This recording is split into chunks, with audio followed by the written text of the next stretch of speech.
사랑하는 전교회 성도들, 한 주간 평안하셨습니까? 또 사모하는 마음으로 예배 자리에 나오신 여러분들에게 하나님의 귀한 은혜가 임하기를 간절히 소망합니다. 오늘은 예수님께서 십자가의 길을 걸어가시기 위해 나귀를 타고 예루살렘에 입성하신 날로 종려나무 가지를 흔들며 호산나를 외치며 예수님을 환영하셨기에 이날을 종려주일이라 부릅니다. 그리고 또 이 한 주간 우리가 고난주간으로 보내게 되는데요, 이번 한 주 또 십자가의 길이라는 주제로 특별 새벽 기도회가 진행이 됩니다. 이때 기도하지 않으면 또 언제 기도하겠습니까? 또 우리 고난주간 특별 새벽 기도를 통해서 주님의 은혜와 사랑을 더욱더 깊이 묵상할 수 있는 한 주가 되기를 소망합니다. 오늘 말씀을 통해서 예루살렘의 나귀를 타고 입성하신 모습, 그리고 그 백성들의 반응을 통해서 우리에게 주신 은혜가 무엇인지 묵상하며 은혜를 나누고자 합니다. 먼저 예수님이 예루살렘에 오신다라는 소식을 듣고 무리들이 어떻게 반응하는지 오늘 본문은 알려주고 있습니다. 12절, 13절 말씀인데요, 그 이튿날에는 명절에 온 큰 무리가 예수께서 예루살렘에 오신다라는 것을 듣고 종려나무를 가지고 맞으러 나가 외치되 호산나 찬송하리로다, 주의 이름으로 오시는 이 곧 이스라엘의 왕이시여 하더라. 여기서 이제 명절은 유월절을 말합니다. 예수님이 예루살렘으로 오신다라는 소문이 퍼지자 유월절을 맞아 예루살렘을 찾은 무리가 종려나무 가지를 흔들고 호산나 찬송하리로다, 주의 이름으로 오시는 이 곧 이스라엘의 왕이십니다 라고 외치며 주님을 열렬히 환영합니다. 요한복음에는 기록되어 있지 않지만 마태, 마가, 누가복음에는 이 백성들이 겉옷을 벗어서 나귀에 얹기도 하고 길에 깔기도 했다라고 기록하고 있습니다. 그만큼 간절한 마음, 기대하는 마음이 이 예수님의 예루살렘 입성에 있었다라고 볼 수 있습니다. 옛날에는 올림픽에서 금메달을 따거나 또 뭔가 국위를 선양했을 때 카퍼레이드를 했던 것 같습니다. 많은 시민들이 나와서 환호하고 기뻐하고 축하하는 모습을 종종 봤던 것 같은데요, 작년에 기아 타이거즈가 7년 만에 통합 우승을 했을 때 광주에서 카퍼레이드를 했습니다. 많은 시민들이 나와서 기뻐하며 드디어 기아 왕조가 시작되는구나 기대했을 것입니다. 저는 속으로 조금 오버 아닌가 싶었는데 올해 하는 거 보니까요, 우승의 영광에 취해서 이것들이 놀기만 했는지 어제 꼴찌가 되었더라고요. 화가 좀 많이 났는데 기대가 크면 여러분 그만큼 실망도 크다라는 것을 느끼고 있습니다. 예수님의 예루살렘 입성을 이렇게 백성들이 환호하는 모습은 전쟁에서 승리하고 돌아온 개선 장군을 환호하는 모습과 흡사 비슷합니다. 적군을 물리치고 전쟁에서 승리한 장군과 군대들이 들어올 때 백성들은 종려나무 가지를 흔들며 기쁨과 환호로 승리한 왕이나 장군을 맞이했는데요, 지금 이들의 모습이 딱 그렇습니다. 또한 이 백성들이 흔들고 있는 종려나무, 이 대추야자는 풍요의 상징입니다. 종려나무 가지를 흔들었다라는 것은 이 무리들은 예수님을 통해서 풍요를 맛보고 싶다라는 그 강력한 마음의 소원을 드러낸 것이라고 할 수 있습니다. 그만큼 예수님을 기대하고 있었음을 알 수 있습니다. 또한 이들이 외쳤던 외침을 보면 이들이 어떠한 마음으로 예수님을 바라보고 있는지, 무엇을 기대하고 있는지 알 수 있습니다. 호산나는 우리를 구원하소서라는 뜻입니다. 또한 주의 이름으로 오시는 이 곧 이스라엘의 왕이시여라고 외친 것은 이스라엘 왕 중에 가장 훌륭한 왕, 그리고 그 왕을 통해 제일 전성기를 누렸던 그 다윗 왕궁이 제일 재현될 것임을 기대하는 마음으로 이들은 호산나를 외쳤습니다. 또 주의 이름으로 오시니 곧 이스라엘의 왕이십니다. 우리가 기다리던 그 메시아입니다. 우리를 구원하여 주시옵소서. 여기에서의 구원은 정치적으로의 구원입니다. 그리고 이스라엘의 왕이다라는 것은 다윗이 정말 그 훌륭하게 통치하였던 것처럼, 그래서 그 번성기를 이루었던 것처럼 당신을 통하여서 우리도 그러한 나라를 이루고 싶습니다라는 마음의 소원이 그들 가운데 있었던 것입니다. 이들이 이렇게 확신하며 예수님을 환영하게 된 결정적인 계기가 있는데요, 바로 이 기적을 통하여서 이들은 기대감을 가지고 지금 종려나무 가지를 흔들며 예수님을 환영하고 있는데요, 바로 오늘 본문 17절, 18절 말씀입니다. 우리 다 같이 함께 읽어보도록 하겠습니다. 나사로를 무덤에서 불러내어 죽은 자 가운데서 살리실 때에 함께 있던 무리가 증언한지라. 예, 무리가 예수를 맞음은 이 표적 행하심을 들었음이러라. 아멘. 여러분, 죽은 자를 살리는 이 기적, 보통 기적입니까? 죽은 나사로를 살린 이 기적의 원래 목적은 예수님도 부활할 수 있다라는 그것을 미리 보여준 것이라고 할 수 있습니다. 그러나 무리들은 그런 의미에 관심이 없습니다. 죽은 자를 살린 능력자라면, 이 정도의 능력을 가진 사람이라면 단숨에 로마를 뒤집어 엎고, 그래서 정치적인 독립뿐만 아니라 충분히 우리가 모든 것을, 우리가 원하는 그 모든 것을 이루어 줄 수 있는 슈퍼맨으로 예수를 바라본 것입니다. 사랑하는 전우교 성도 여러분, 우리도 우리의 욕망과 욕심을 가지고 주님을 바라보며 호산나 호산나 외치고 있지는 않습니까? 예수님을 내가 잘 믿고 잘 안다라고 자부했지만 정작 마지막의 선택은 늘 나의 욕심이었고 나의 본능에 따라 움직였으며, 우리의 외침과 간구는 주님이 원하시는 뜻을 구하는 것이 아니라 여전히 나의 만족과 나의 유익을 위한 간구만을 외치고 있지는 않습니까? 호산나 호산나가 나의 욕망을 채워주기 위한 외침이 아니라, 주님 당신은 왕이시기에 나를 이 죄악에서 구원하여 주시옵소서. 주님 당신은 내 삶의 왕이시기에 이제는 내가 주님을 왕으로 모시고 결코 주님보다 앞서지 않겠습니다. 이제는 주님이 원하시는 삶을 살아가겠습니다라는 그러한 외침이 될 수 있기를 간절히 소망합니다. 이들의 호산나 호산나의 환호는 잠깐의 환호였고 잠깐의 영접이었습니다. 왜냐하면 주님이 가신 길은 이들의 바람과는 전혀 다른 길이었기 때문이었습니다. 이내 이들은 실망합니다. 그래서 호산나 호산나의 외침은 며칠 후 예수님을 십자가에 못 박으라는 외침으로 바뀌게 됩니다. 내 기분에 따라, 내 상황에 따라 여러분 잠깐 환호하는 것, 잠깐 예수를 영접하는 것, 여러분 그것은 누구나 할 수 있습니다. 그러나 내 기분이 좋지 않아도, 내 상황이 좋지 않아도 우리는 환호할 수 있어야 합니다. 예수님을 영접할 수 있어야 합니다. 바로 이 지점에서 팬과 제자, 무리와 제자가 나뉘게 됩니다. 카일 아이들먼의 Not a Fan, 팬인가 제자인가 라는 책이 있습니다. 여러분 한번 읽어보시면 내 신앙을 점검해 볼 수 있는 좋은 시간이 될 것입니다. 이 책 제목처럼 평생 신앙생활을 해도 팬으로서만 예수를 따르는 사람이 있다라는 것입니다. 팬에 대한 가장 기본적인 정의는 누군가를 열정적으로 좋아하는 사람을 팬이라고 하는데요, 이 책에 보면 이 1장 앞부분에 7가지의 질문을 던집니다. 첫 번째 질문이 우리 인생에서 가장 중요한 질문인 팬인가 제자인가? 두 번째 질문은 말뿐인가 행동인가? 말만 하고 행함이 없는 믿음은 팬으로서의 모습이다라는 것이죠. 세 번째 질문은 지식인가 친밀함인가? 여러분, 많이 안다고 해서 제자가 아닙니다. 성경에서 친밀하다라는 것, 아는 것을 표현하는 말은 야다인데요, 여러분 이 야다는 서로를 완전히 아는 것입니다.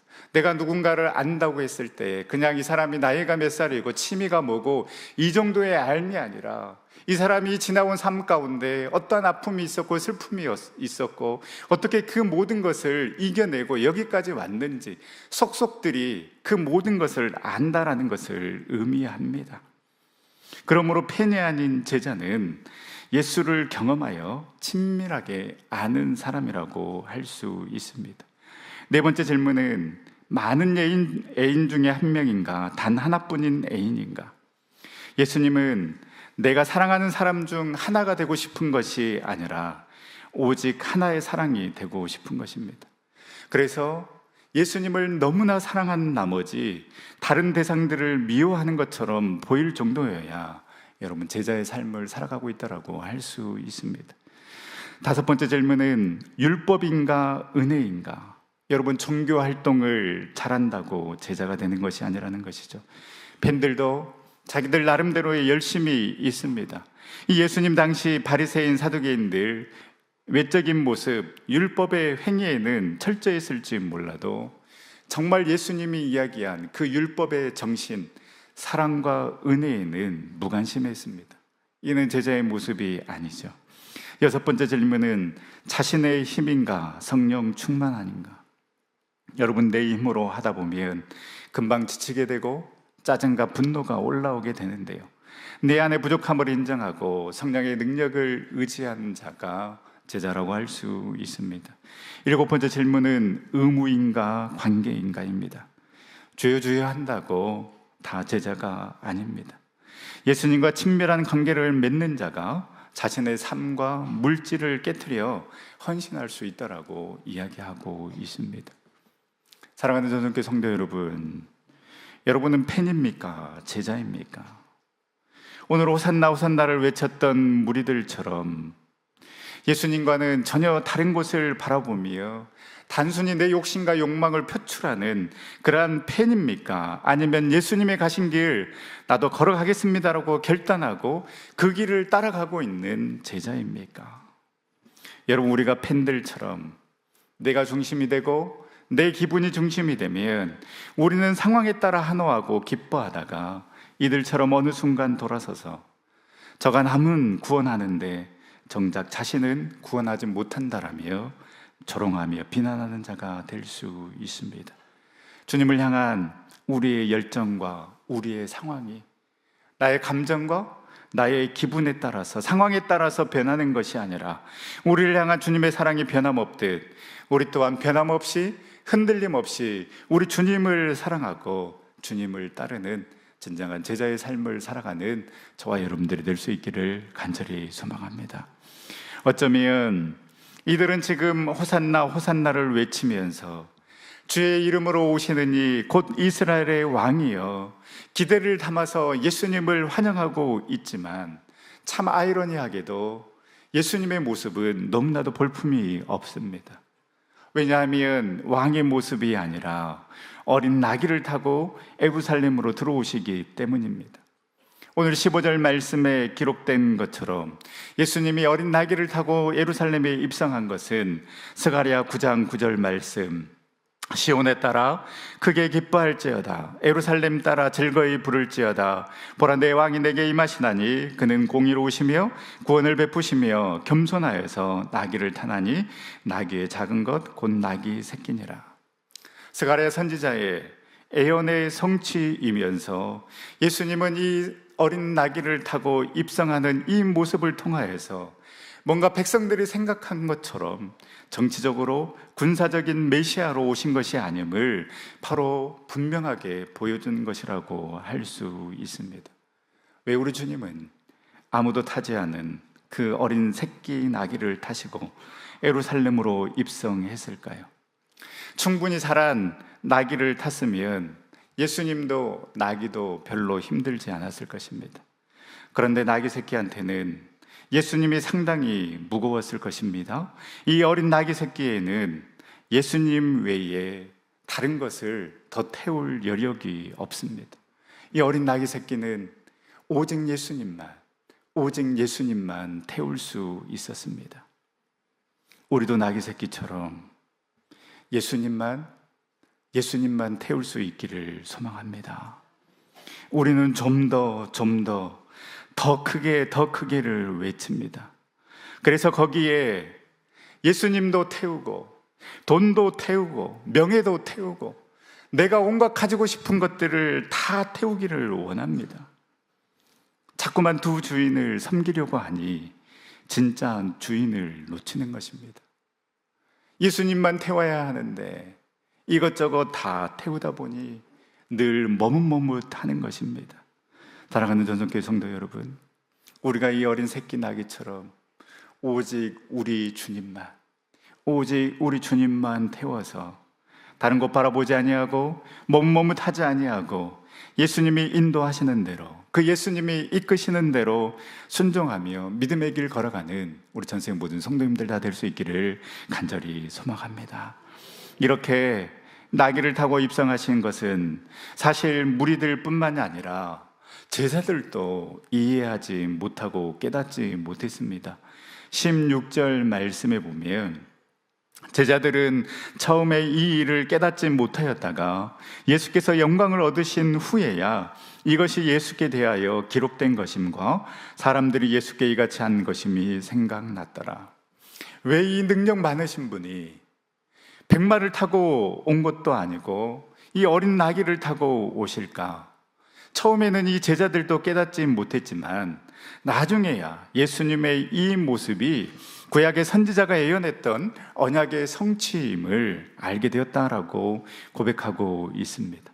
즉 이들은 예수께서 십자가의 고난을 당하시고 부활 승천하신 후에 성령을 보내어서 그 성령을 통하여서 진리를 깨우쳐 주신 후에야 이 모든 말씀과 사건에 대한 진정한 의미를 깨달았다라는 것입니다. 지난주에 묵상했듯이 제자들 또한 똑같이 예수님을 정치적인 메시아로 바라봤습니다. 그래서 십자가의 길을 걸어가겠노라고 이야기했던 예수님을 베드로는 꾸짖습니다. 야고보와 요한은 대놓고 당신이 왕의 자리에 오르면 당신의 우편에 좌편에 앉게 해달라고 요구했습니다. 이 이야기를 들은 다른 제자들은 자기들도 다 똑같은 마음이었는데 이들이 먼저 이야기했던 것에 대해서 화를 냈습니다. 예수님과 3년을 같이 있었지만 제자들 또한 여전히 다른 곳을 바라보고 있었던 것입니다. 여러분, 신앙의 연수가 중요한 것이 아닙니다. 직분이 중요한 것이 아닙니다. 성령의 조명이 우리에게 있어야 합니다. 성령이 우리를 도울 때에 우리는 말씀을 깨닫게 되고 주님의 뜻을 깨닫게 되고 우리에게 맡겨주신 사명을 감당하게 되는 것입니다. 무리들은 주님의 뜻을 깨닫지 못했기 때문에 잘못된 생각을 갖고 예수님을 바라봤습니다. 제자들 또한 주님의 뜻을 깨닫지 못했기 때문에 예수님이 십자가에 달려 죽자 모든 것이 다 끝났구나 생각하고 예전에 살던 곳으로 다 돌아가 버렸습니다. 그러나 이들은 예수님이 영광을 얻은 후, 즉 부활하신 주님을 만나고 주님이 약속하신 성령을 받고 나서야 성경의 진리를 깨닫게 된 것입니다. 사랑하는 전성교 성도 여러분, 우리도 깨닫기를 원합니다. 왜 예수님이 인간의 몸을 입고 이 땅에 오셨는지, 왜 예수님이 이러한 사역들을 하셨는지, 예수님은 왜 십자가의 길을 걸어가시고 우리를 위해 죽으시고 부활하셨는지, 예수님이 우리에게 원하시는 삶은 무엇인지, 그리고 지금 나에게 일어나는 일들, 정말 내가 도저히 이해할 수 없는 일들이다 할지라도 이 일을 통하여서 우리 주님께서 나에게 원하시는 것이 무엇인지, 깨닫게 하시는 것이 무엇인지 인간의 지혜와 경험으로 우리가 바라보고 해석하는 것이 아니라 성령의 지혜와 성령의 도우심으로 주님의 은혜와 사랑이 느껴지고 그 주님의 말씀이 깨달아지고 주님의 삶이 나의 삶의 도전이 되어서 내가 원하는 삶, 내가 원하는 길을 걸어가는 것이 아니라 주님이 원하시는 삶과 주님이 원하시는 길을 걸어가는 우리 전생 모든 성도님들이 다 될 수 있기를 간절히 소망합니다. 기도하겠습니다. 우리의 참 구원자이시며 소망이신 주님, 우리의 모든 생각과 우리의 모든 삶이 온전히 우리 주님 따르기를 원합니다. 오늘 오산나 오산나 외쳤던 무리들처럼 나의 욕심과 욕망에 사로잡혀 주님을 따르고 주님의 이름을 부르는 것이 아니라 주님이 원하시는 길을 걸어가는 참된 제자로서의 삶을 살아갈 수 있도록 인도하여 주시옵소서. 주님만을 태운 어린 나귀 새끼처럼 우리도 오직 우리 주님만을 태우기를 원합니다. 주님만 모시기를 원하오니 주님께로만 우리의 마음이 향하게 하여 주시고 성령의 도우심으로 주님의 뜻이 깨달아지고 말씀이 깨달아져서 주님이 원하시는 삶을 살아가고 살아내는 우리 전생 모든 식구들 다 되어줄 수 있도록 인도하여 주시옵소서. 정찬 예식으로 나아갑니다. 주님의 임재를 경험하는 귀한 시간 되어줄 수 있도록 인도하여 주시옵소서. 우리의 구원자 되신 예수 그리스도의 이름으로 기도드립니다. 아멘.